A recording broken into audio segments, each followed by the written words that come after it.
On this exciting episode of Woodnote Studio, I'm going to make a very simple frame.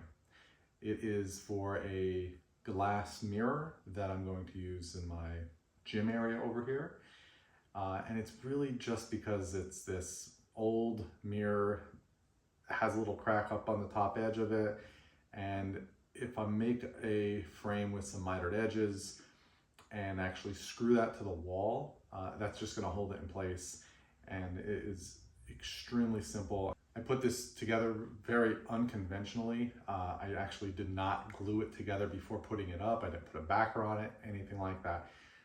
I drill 2 pilot holes, I screw the bottom onto the wall, put the piece of mirror in, put the top on, screw that into the wall, and then I glue the sides on. Very different than I'm sure you've ever seen anything in a frame done before, but this is exactly what I needed to work for me. And again, not saying that it's the right way to do it, but it's what I needed and what works. So come and check it out and watch me make some mistakes.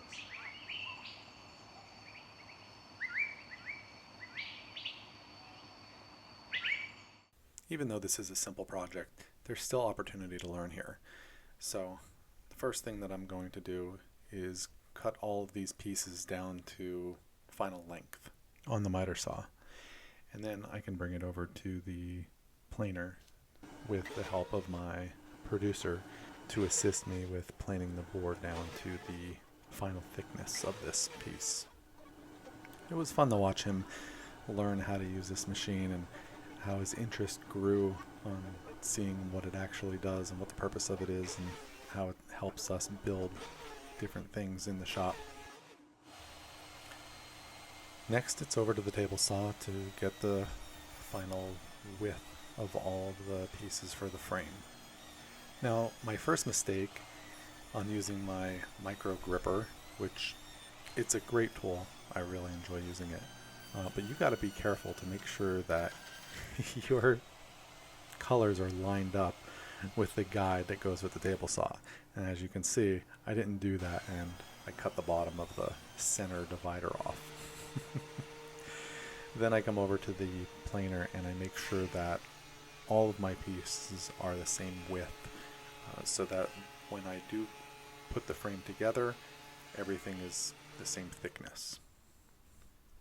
Then I come over back to the table saw and I take off my riving knife, make my adjustments to the blade, and I'm going to cut a rabbet in the side of the inside of the frame so that the mirror, the piece of glass, can fit inside of that and it'll hold it flush against the wall and nice and secure.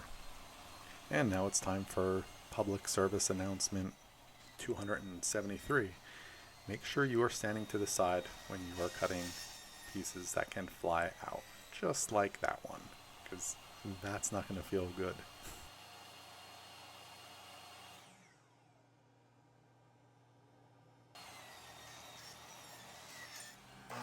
And after almost becoming a soprano, I come back over to the miter saw and I make my mitered cuts so that all of the edges can be cut on a 45-degree angle and put together. Don't forget the sanding. And now I measure very meticulously for where I'm going to put the holes in the frame to drill through and be able to screw up into the wall. I'm not too worried about blowout because it's going to be up against the wall. Nobody's ever going to see it. It doesn't actually hurt it from being flush against the wall at all. But I do countersink the holes with a Forstner bit. Also, now is as good a time as any to ask you to subscribe and click that like button. It sure helps out the channel and I really appreciate it. So feel free to go down there, click all that good nonsense, and leave a comment because that also helps, good or bad. I know I make mistakes, so if you see one that I haven't brought your attention to, please don't hesitate to tell me. Again, I'm learning as well. After sanding all the little imperfections off, I tape the 2 pieces together, make sure all my holes line up, which Again, a little foreshadowing, but later on when I go to mount this, I realize that I cut the boards a little too long, and when I go to clean them up, I cut the other side off and misalign my perfectly placed holes. So I end up with the two holes a little offset from each other, but it ended up being okay. I still had enough meat on the studs on the inside so that the one screw can go in. The other screw that I mark for, I use a drywall anchor, so that goes in nice and snug as well. Now, as you can see, really the only pieces that are holding this up is the bottom of the frame and the top of the frame, and it rests pretty nicely in the bottom where the top is just kind of holding it flat against the wall. I did get a little too comfortable with that sitting up there and almost walked away, and as I turned around, the mirror started falling away from the wall, and I caught it just at the last second before I wouldn't have been able to catch it, and it would have smashed all over the bottom of the floor. So thankfully that didn't happen. Anyway, I screw this to the wall, and then get the two side pieces, which I have to shorten up a little bit on the miter saw, but they just get glued onto the rest of the frame, and it's all done. It's up and ready to go.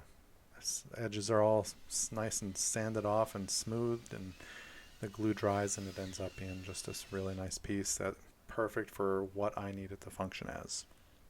Now, way in the future, when I have to figure out how to take this down, I better remember that it's all glued together, and when I go to unscrew it, I'm going to have to figure out how to not let that piece of glass just fall on the floor and smash.